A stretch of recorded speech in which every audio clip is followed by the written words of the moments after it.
Assalamualaikum warahmatullahi wabarakatuh. Bismillahirrahmanirrahim. Alhamdulillahirabbil alamin. Wa bihi nasta'inu ala umuri dunya waddin. Wassalatu wassalamu ala asrofil anbiya'i wal mursalin sayyidina wa maulana Muhammadin wa ala alihi wa ashabihi ajma'in, amma ba'du. Sahabat-sahabat Fatayat PAC Fatayat NU Kecamatan Gelar yang berbahagia, alhamdulillah Allah masih memberikan berbagai karunia kepada kita sehingga pada Ramadan ini kita masih dapat dipertemukan di acara Safari Ramadan PAC Fatayat NU Kecamatan Gumelar, antara lain yaitu ngaji SRC Senin, Rabu, Jumat.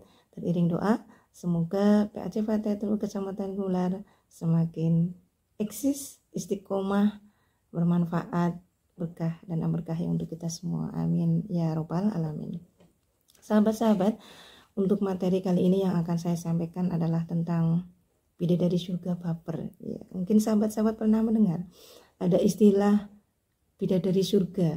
Nah, bidadari surga itu merupakan keistimewaan atau anugerah yang luar biasa yang diinginkan bagi semua laki-laki penghuni surga. Bahkan bidadari surga ini diburu oleh seseorang sejak dini dikarenakan minim akan pengetahuannya, sehingga mereka mau atau rela menabrak jalur hukum atau melewati syariat Islam, antara lain dengan cara membunuh diri yang dianggapnya sebagai jihad dan menganggapnya akan dijamin dengan bidadari surga. Bidadari surga, Sayyidina Ali radhiyallahu anhu, Rasulullah SAW bersabda, di surga terdapat perkumpulan para bidadari. Mereka menyeru dengan suara yang indah. Bidadari itu suaranya sangat indah. Suaranya sangat indah, tidak pernah merasa susah dan selalu bahagia. Dan bidadari surga itu akan senantiasa kekal atau abadi. Berbahagialah laki-laki yang mendapatkan bidadari surga kelak, ya. Sahabat-sahabat, meskipun demikian, bidadari surga tidak sebanding dengan wanita-wanita solihah yang ada di alam dunia. Tentunya kita sebagai fatayat pasti punya cita-cita yang mulia. Selain cita-cita karir, prestasi dan sebagainya, cita-cita utama kita adalah menjadi wanita yang mar'atus solihah, idaman suami kita, menjadi wanita yang solihah, wanita yang bermanfaat juga untuk lingkungan kita. Bidadari surga dengan segudang keistimewaannya, mereka tidak lebih utama dibandingkan perempuan solihah yang berasal di dunia. Keistimewaannya dalam hadis disebutkan, innal adamiyata minan nisa'i ahli dunya afdalu minal huril aini sab'ina alfa dha'afin. Dalam hadis disebutkan, Rasulullah SAW bersabda, perempuan berjenis manusia asal dunia lebih utama daripada bidadari surga 70.000 kali lipat. Subhanallah, Masya Allah, luar biasa ya sahabat-sahabat. Jadi kita tidak bisa iri dengan bidadari surga, karena sahabat-sahabat juga dapat derajatnya, dapat ngungkuli, ya, dapat lebih utama daripada bidadari surga 70.000 kali lipat. Nah, dengan syarat, mari kita laksanakan kewajiban kita, baik itu hubungan dengan hablum minallah, hablum minannas, ya, dengan ibadah kita. Insya Allah dengan menjadi wanita yang solihah, kita akan lebih utama daripada bidadari surga. Lalu menjadi wanita solihah di zaman era modern dan bergaya modis seperti ini, apakah mudah? Nah itu ya, berpenampilan modis tidak berdosa asalkan tampilannya sesuai dengan syariat Islam. Menjadi modis tidak harus kita membuka aurat, tidak harus menampilkan lekuk tubuh kita. Menjadi wanita yang kekinian tidak harus meninggalkan nilai-nilai syariat Islam. Menjadi perempuan adalah takdir yang harus kita syukuri, sahabat-sahabat, karena perempuan itu adalah makhluk yang mulia, yang istimewa. Dalam bahasa Sanskerta pun dikutip, perempuan diambil dari kata per, empu, dan an, yang mana per memiliki arti makhluk dan empu memiliki arti mulia atau mahir. Dengan demikian, perempuan bisa dimaknai sebagai makhluk yang memiliki kemuliaan atau kemampuan. Nah, mau nggak mau kita akui nggak akui nih sahabat-sahabat. Nah, kemampuan perempuan itu luar biasa. Bisa jadi menteri keuangan, mengelola ma'isyah, keuangan dalam rumah tangga, menjadi menteri pendidikan, mendidik anak putri kita dalam rumah, al-ummu madrasatul ula, menjadi menteri pangan dan menteri-menteri yang lainnya tentunya. Artinya perempuan itu memiliki banyak sekali kemampuan. Dengan begitu, Islam telah memberikan kisah yang menjelaskan betapa perempuan adalah insan yang sangat diistimewakan. Bahwa Islam telah menegaskan perempuan dengan kedudukan yang istimewa, maka sebaliknya bahwa perempuan telah termarginalkan ataupun terdiskriminasikan itu sama sekali bukan potret ajaran Islam. Sahabat-sahabat yang saya cintai dan saya banggakan, maka mari kita berusaha agar kita dapat menjadi wanita yang solihah di era modern ini. Yang pertama, yaitu kita harus bersyukur dan menjalankan perintah agama, kemudian berbakti kepada suami selagi tidak melanggar syariat Islam, kita menutup aurat dan menjauhi larangan-larangan Allah. Yang kedua, kita memperbanyak ilmu agama dan menjaga tingkah laku. Karena Rasulullah juga bersabda, ad-dunya mata wa khairu mata ihal mar'atu solihah. Dunya menika bondo tunyo sasaine bondo wong wadon solihah. Dunia adalah perhiasan dan sebaik-baiknya perhiasan dunia adalah wanita solihah. Hadis riwayat Muslim dari Abdullah ibnu Umar.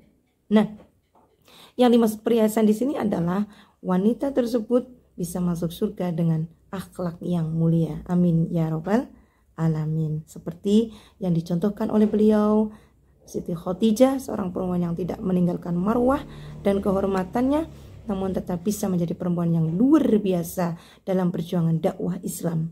Ibu Siti Khadijah patut kita contoh di era ini. Beliau mempunyai ilmu yang luar biasa, dan tidak hanya ilmu, ya, ilmu agama, tapi juga ilmu berdagang, ya. Kemudian beliau juga sangat patuh pada baginda Nabi Agung Muhammad SAW sebagai seorang suaminya. Sahabat-sahabat yang saya cintai dan yang saya banggakan, terlepas dari amal ibadah yang akan kita laksanakan sehingga menjadi sebabnya kita menjadi wanita yang solihah, maka kita harus juga mengetahui sifat-sifat yang tidak baik atau sifat tercela yang sudah sepantasnya kita hindari. Dalam kitab Ihya Ulumuddin juz 2 nomor 39, Imam Al-Ghazali menyebutkan ada 6 sifat tercela. Ada 6 sifat tercela dari seorang perempuan yang harus dijauhi. Ya, disebutkan oleh ba'dul Arabi, la tankihu minan nisa'i sitatun la annanata wala mannanata wala hannanata wala tankihu haddaqota wala barraqota wala syaddaqota. Sebagian orang Arab berkata, janganlah menikahi 6 wanita. Siapa saja? Annana, mannana, haddaqah, barraqah, syaddaqah. Ya, maksud di sini adalah mari kita hindari 6 sifat tercela ini agar kita benar-benar insya Allah mudah-mudahan dapat menjadi idaman atau impian kita, cita-cita kita menjadi wanita yang mar'atus sholihah. Amin ya rabbal alamin. Kata tidak hanya ibadah saja yang kita gembar-gemborkan, yang tidak baik juga harus kita tinggalkan. Yang pertama adalah ananah.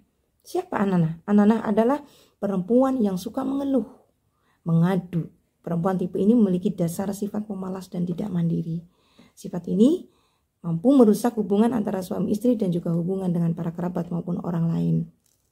Salah paham sering muncul karena wanita ini sering mengadu kepada orang lain terkait kehidupan rumah tangganya. Mari sahabat-sahabat kita belajar, kita tidak banyak mengeluh. Lah, kalau kita tidak mengeluh dengan suami terus kepada siapa? Nah, kita mengeluh kepada Allah Subhanahu wa ta'ala karena beliaulah yang maha memberi pertolongan. Bagaimana cara mengadu kita, mengeluh kita kepada Allah? Dengan memperbanyak meningkatkan sholat 5 waktu, sholat sunnah, sholat hajat misalnya, sholat duha misalnya, memperbanyak tadarus surat Al-Waqi'ah. Nah, jadi mengadulah kita kepada Allah. Adapun kepada suami kita, kepada pasangan kita, sifatnya bukan mengadu, bukan mengeluh, tapi at-tasyawur alias rembugan, musyawarah. Betul nggih, sahabat? Itu solusinya. Penyakitnya sudah ketemu dan obatnya sudah ketemu. Yang kedua, mananah. Apa itu? Perempuan yang senang menyebut dan mengungkit kebaikan atau jasa-jasa yang pernah ia lakukan, baik kepada suami maupun orang lain. Tipe perempuan seperti ini akan menghambat suami dalam memimpin rumah tangganya. Pasalnya, setiap hendak menyelesaikan permasalahan dalam rumah tangga, sang istri akan berhitung dan membandingkan banyak mana kebaikan yang telah dilakukan antara ia dan suaminya. Maka solusinya sahabat, mari kita berprinsip bagaimana cara kita ingin membahagiakan suami. Suami pun demikian, bagaimana caranya kita ingin membahagiakan istri. Istri kepripun carane gawe bumbung sing lanang kepripun carane gawe bumbung sing wadon, alias tidak saling menuntut tapi saling ingin membahagiakan. Insyaallah nggih sahabat-sahabat. Jadi kita jaga, dan solusinya pun sudah ketemu ya, penyakit yang nomor 2 ini. Kemudian yang ketiga yaitu Hannanah. Hannanah yaitu perempuan yang suka membanding-bandingkan dan membanggakan kesuksesannya di masa lalu. Bisa jadi ia membanggakan kesuksesan keluarganya kemudian dibandingkan dengan kondisi saat ini. Atau bisa jadi misal ada sahabat yang kemudian dulu suaminya meninggal dan sekarang menikah lagi, membanding-bandingkan suami yang dulu dengan suami yang sekarang. Itu pun tidak boleh ya. Nah, jadi bagaimana solusinya? Nah, kita tidak boleh sombong dan juga kita berusaha untuk qanaah atau menerima rezeki yang Allah yang dari Allah yang kita terima. Yang keempat adalah haddaqah, yaitu perempuan yang tidak bisa mengatur keuangan atau ekonomi keluarga. Berapapun anggaran belanja yang diberikan suami selalu habis karena ia mudah dan senang membeli barang. Hati-hati nih sahabat-sahabat ya, ini godaan yang luar biasa di era sekarang ini. Tak terasa kita lihat HP, kemudian di TikTok atau di apa, klik. Nah, kemudian berbelanja, ya kita berbelanja sesuai dengan kebutuhan kita. Perempuan ini memiliki sifat boros dan konsumtif. Selain menguras kantong suami, perempuan ini juga menguras emosi. Wanita seperti ini juga bisa mengakibatkan suami tidak lagi melihat mana yang halal dan mana yang haram dalam mencari uang, karena tertuntut oleh istri yang apa-apa minta terus tidak melihat kemampuan suami itu. Jadi bagaimana solusinya? Yaitu tadi qanaah ya, belajar menerima rezeki yang kita terima. Insyaallah Allah akan melipatkan atau mengganti rezeki kita dengan rezeki yang lebih dan lebih berkah lagi. Amin ya rabbal alamin. Yang kelima, barraqah. Apa itu? Perempuan yang senang berhias secara berlebihan. Nah, zaman sekarang luar biasa ya, cantik-cantik, glowing. Perempuan-perempuannya apalagi Fataya juga sekarang glowing, tambah cantik-cantik ya. Kita maksudnya perempuan yang senang berhias ini adalah berhias yang secara berlebihan ya. Dan ia ingin terlihat lebih dari perempuan lain yang dengan berbelanja kosmetik yang berlebihan pula. Waktunya habis hanya untuk berdandan dan menelantarkan pekerjaan wajibnya sebagai seorang istri. Jadi tadi yang seperti di awal saya sampaikan ya, berdandan modis, bergaya. Yang penting kita sebatas koridor dan niat kita hanya untuk beribadah atau untuk kebaikan suami. Cantik kita diniatkan tampil cantik untuk suami kita, untuk menjaga suami kita ya. Jadi syaratnya kita niat cantik untuk suami kita, insyaallah menjadi bernilai ibadah. Amin ya rabbal alamin. Kemudian yang keenam adalah syadaqah, yakni perempuan bukan ya tapi shin, syadaqah, yakni perempuan banyak bicara ya, gampang membicarakan orang lain dan suka menyebar fitnah. Biasanya bahasanya orang ini apa ya namanya, ember apa ya, orang itu ember, baru cerita sore hari pagi RT sudah dengar semuanya. Nah mari kita jangan, apalagi embernya bocor ya, jangan sampai guys sahabat-sahabat. Nah wanita ini hobi mengomentari berbagai hal yang bernada negatif baik dalam rumah tangganya maupun kepada orang lain. Akan sulit lelaki yang menikahi tipe wanita ini karena adu mulut itu akan menjadi keseharian dalam rumah tangganya. Okay. Nah, Rasulullah juga sudah mengingatkan kaum lelaki untuk menikahi perempuan yang solihah, karena insya Allah akan membawa keberkahan dan kebaikan baik di dunia maupun di akhirat. Amin ya robbal alamin. Bagaimana solusi untuk penyakit atau sifat tercela yang keenam ini? Maka marilah kita sebagai perempuan, kita perbanyak atau perbasah lisan kita, mulut kita dengan senantiasa meningkatkan zikir, tadarus Al-Quran. Apalagi sekarang sedang di bulan Ramadan, Syahrul Quran, bulannya Al-Quran. Kita tingkatkan tadarus kita, zikir kita. Semoga lisan kita terjaga, lisan kita selamat dan tidak